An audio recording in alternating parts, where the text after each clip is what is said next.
अस्सलाम वालेकुम, मैं हूं फ़रा और आप देख रहे हैं अपना YouTube channel real life with Farah. आज हम रेसिपी जो बना रहे हैं वो बहुत मज़े की और झटपट बनने वाली है।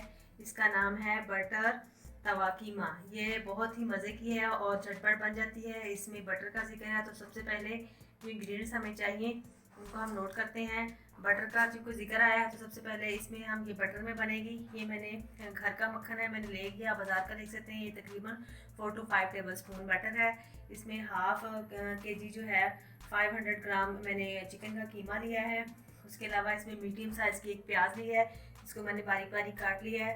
2 टेबल स्पून लहसुन अदरक का पेस्ट है। इसके अलावा 2 इसमें दरमियानी साइज़ के टमाटर जाएंगे, 3 सब्ज़ मिर्चें हैं और सब्ज़ धनिया है।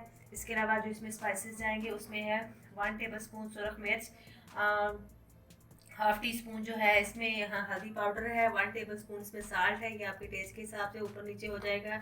इसमें हाफ़ टी स्पून जो है वो चिली फ्लेक्स हैं, जिसे कुटी हुई लाल मिर्च कहते हैं। इसके अलावा इसमें हाफ़ टी स्पून जो है वो गरम मसाला है और हाफ़ टी स्पून ही है धनिया पाउडर है। तो ये चूँकि तवा कीमा है तो ये जो है बटर के साथ ये तवे पे बनेगी। तो सबसे पहले हम तवे को गर्म करते हैं और उसके ऊपर बटर डालते हैं और अपना जो रेसिपी है उसको स्टार्ट करते हैं।